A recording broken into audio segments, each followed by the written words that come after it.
Nesse vídeo eu vou mostrar para vocês uma small caps pouco conhecida. Vamos fazer uma análise rápida, mas completa, com os principais pontos que tu precisa saber sobre a Aeris. E no final desse vídeo eu ainda vou dizer para vocês o que eu vou fazer com o meu dinheiro, se eu vou investir nela ou não. Bem-vindos a Investir é Preciso, meu nome é Felipe Carvalho. Vamos direto começar a falar sobre essa empresa. Na verdade, uma empresa, ela foi fundada em 2010, então assim não tem nem 15 anos de vida, e ela tem uma trajetória aqui com os principais marcos, e ela só abriu o IPO aí em 2020, então não faz nem 3 anos que ela estreou na nossa bolsa. E eu sei que alguns de vocês já devem ter visto WEG aqui, e sim, ela fabrica pás eólicas para WEG. Aqui no site de RI da empresa a gente consegue ver como está distribuída a composição acionária. E eu vi numa palestra que foram engenheiros da Embraer que se ligaram aqui com a família Negrão para realmente fundar essa companhia, já que o que ela produz, que são pás eólicas, é um produto extremamente técnico e não tem muitas produtoras e nem clientes do mundo, como a gente já vai ver. Aqui no formulário de referência começa a contar um pouquinho da história da empresa, dizendo que ela foi fundada em 2010, em 2014 foi a primeira vez que a empresa teve lucro líquido.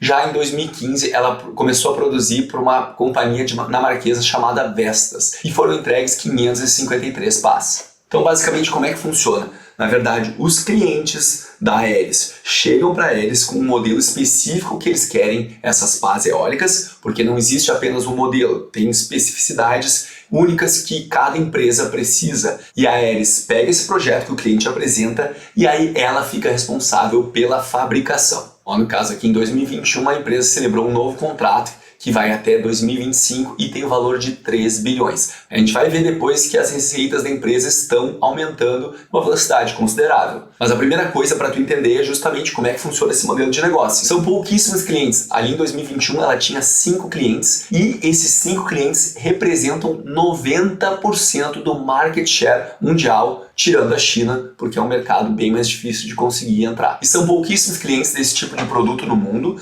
mas é interessante que a companhia desde 2020 está começando a fazer um processo de diversificar um pouquinho mais a sua receita por esses poucos clientes que existem no mundo. Em 2020, quase 70% da receita vinha de apenas um cliente, ao passo que em 2022 o esperado que o maior cliente, que é a Vestas, represente apenas 40%. Então vamos pensar sobre o que a gente acabou de ver. Ela produz um produto altamente especializado. São poucos os clientes que ela tem no mundo, são poucas as empresas que produzem isso no mundo e também são poucos os fornecedores da matéria-prima que ela tem. Então é praticamente, se a gente for olhar dessa maneira, é mais perto de um monopólio do que uma concorrência pura, porque não existem muitos novos players entrando nesse mercado, pelo menos até o momento. E os contratos geralmente são estáveis, porque eles têm cláusulas bem pesadas para rescisão e geralmente eles têm entre 3 a 5 anos. O cliente chega com um projeto e aí a Aeris fica responsável por fazer toda a execução daquele projeto. E tem algumas cláusulas interessantes. Por exemplo, custos com matéria-prima que aumentam ao longo do tempo, eles são repassados para os clientes da Aeris, como a gente já vai ver na sequência. E aqui a empresa está falando que ela é verticalizada, então toda a parte de produção fica dentro e sob a responsabilidade da Aeris. E aqui o histórico de unidades entregues, ou seja, ela está cada vez conseguindo entregar mais unidades e na verdade ela fez ali em 2020 um período bem grande de investimentos. Então ela aumentou a sua capacidade produtiva e hoje ela consegue produzir mais de 5 mil pás por ano. Só que essa capacidade de produção total não está nem perto de ser utilizada, ela está em torno de 50%, então ela tem muito mais de pás para conseguir vender por ano sem necessariamente precisar fazer nenhum investimento. E ela também explica que esse investimento que ela faz é quase como se tivesse um efeito de aprendizado, porque sempre que ela aumenta a capacidade produtiva, no início aquelas peças são produzidas a um custo maior, é o que a gente chama de ramp-up. Só que aí depois, no final do contrato, depois do 2º ano, mais ou menos assim foi o que eles colocaram, eles conseguem produzir com um custo bem menor. Então, início do contrato tem um custo maior, as margens vão sendo mais apertadas, no final do contrato as margens vão se expandindo. Pelo menos é isso que a empresa afirma nos documentos e em entrevistas. Ele está mostrando como que é dividida a receita da empresa entre produtos e serviços. Sim, ela tem uma parte de serviços, ela dá a manutenção para essas pás, mas é praticamente não representativa dentro da receita total da empresa. E aqui ela explica um pouco mais quais são os insumos para produzir essas pás eólicas e mais ou menos explica como é que faz essa produção. E se ainda não tinha ficado claro como são poucos participantes no mundo, a Aeris ela já é considerada uma das maiores fabricantes de pás para aerogeradores de energia do mundo. Em 10 anos, basicamente, ela abocanhou 90% no mercado brasileiro. E aquilo que eu já tinha falado para vocês, ela é concentrada em poucos clientes e também ela é concentrada em poucos fornecedores. Por exemplo, ali tinha 4 fornecedores que basicamente a empresa devia em torno de 30% da receita líquida. Então também se esses fornecedores, que não são muitos, tiverem alguns problemas, a cadeia produtiva da Aeris é impactada. E ela explica aqui, ela também falou uma vez numa entrevista, que basicamente do custo total, 80% é de matéria-prima. Só que isso, pelo que ele falou na entrevista, estão repassando aos seus clientes. Só que dos outros 20%, 70% desses 20% que sobraram são gastos com pessoal. Porque, por incrível que pareça, apesar de parecer que é um produto muito tecnológico, a fabricação dele ela é ainda muito manual. Então depende muito de pessoas, depende muito do treinamento e da retenção dessas pessoas. E a Aeris já falou que ela tem uma taxa de retenção maior dos seus empregados do que outras empresas do setor. E aquilo que eu já tinha falado para vocês, ele está falando ali dos custos dos produtos vendidos, que de 2019 para 2020 subiu bastante. Aí ela está explicando por que isso aconteceu. E um dos fatos é que ainda estão no início do ciclo produtivo, ou seja, ainda está no período de ramp-up, ou seja, no período que aqueles custos ainda são maiores. Com o passar do tempo, a empresa vai conseguir ficar mais eficiente e os custos vão ficar menores. E aqui nessa apresentação da empresa, ela está mostrando que ela tem retornos bem interessantes de ROIC e de ROI, na casa dos 25%. Foi maior no passado, mas agora mais recente está em torno de 25%. Eu achei estranho que esses números são bem diferentes dos números que estão sendo apresentados lá no site do Status Invest, como a gente já vai ver. Mas bom, se a empresa botou isso aqui numa apresentação, provavelmente estão corretos. Mas seria algo para investigar mais a fundo caso tu quisesse investir na empresa. E antes de eu terminar essa análise e de eu dizer se eu vou comprar ou não para minha carteira, eu gostaria de te pedir, se tu está gostando do vídeo, se tu gosta aqui do conteúdo do canal, clica para se inscrever e também compartilha esses conteúdos para chegar para mais pessoas. Assim tu ajuda o YouTube a dizer que esse conteúdo é relevante, tu ajuda o canal a crescer e cada vez mais eu consigo trazer mais conteúdos de qualidade aqui, inclusive conteúdos que vocês querem que eu faça. É só deixar nos comentários aí que eu procuro colocar na linha de produção. E não reparem a voz, que eu estou um pouco rouco, é que eu fui lá visitar as fábricas da Aeris e eu peguei muito vento. Óbvio que essa piada foi horrível, mas obrigado pela atenção e vamos voltar para a apresentação. Vamos olhar alguns dados aqui da empresa no site do Status Invest.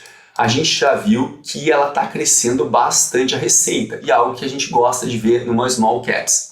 A receita dela precisa crescer bastante e os resultados lá no lucro líquido, que é a última linha, eles demoram um pouco mais para chegar. Já em termos de cotação, ela deu um boom ali no IPO, e agora ela está com valores inferiores ao do IPO. Então, como sempre, muito cuidado com o IPO.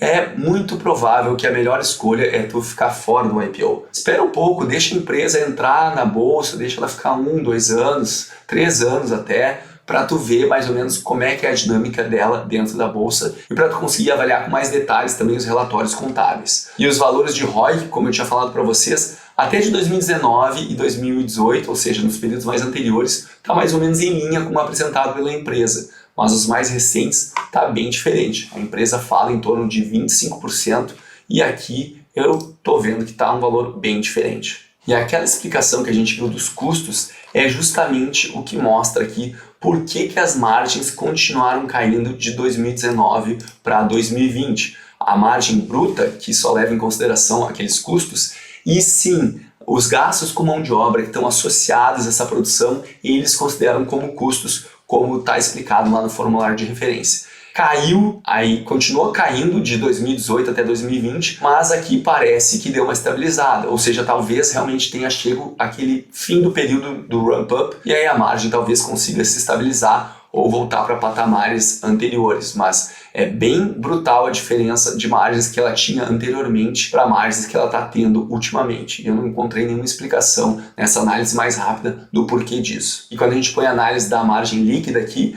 a gente vê que alguma coisa aconteceu em relação às despesas que fez com que a margem líquida não estabilizasse tanto quanto a margem bruta. Ou seja, tem alguma despesa que cresceu mais do que os custos cresceram aqui para ter essa relação aqui da margem bruta ter estabilizado e a margem líquida não ter estabilizado. E a empresa já disse que agora, no ano de 2022, ela não deve fazer novos investimentos, então ela deve ficar num período mais de colher os resultados do investimento que ela já fez, e aí a gente deve ver uma melhora em alguns indicadores, como o lucro líquido, por exemplo. E agora, o que eu acho da empresa?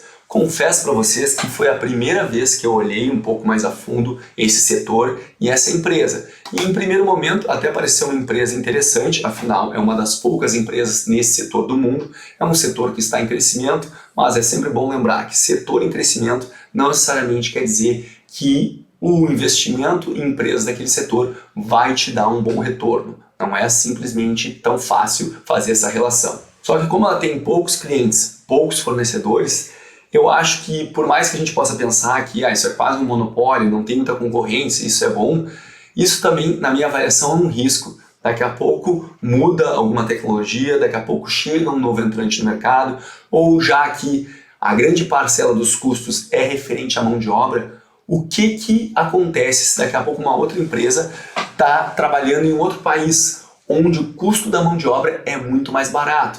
No Brasil, historicamente, o custo para manter empregados, através da estrutura de impostos, contribuições, enfim, todo o sistema, ele é bastante pesado. Muitas vezes o empregado não recebe tanto, mas o custo para a empresa é bastante alto. E aí, se tiver uma empresa que opera com um custo de mão de obra muito menor, provavelmente ela vai conseguir ser muito mais competitiva e aí a Aeris pode ter dificuldades. Então eu vou deixar ela no meu radar, que eu achei uma empresa até interessante, tá? Com um crescimento de receitas interessante, mas eu não devo investir nela nesse momento. Me fala nos comentários o que tu achou. Lembre-se que investir é preciso. Um grande abraço e até a próxima.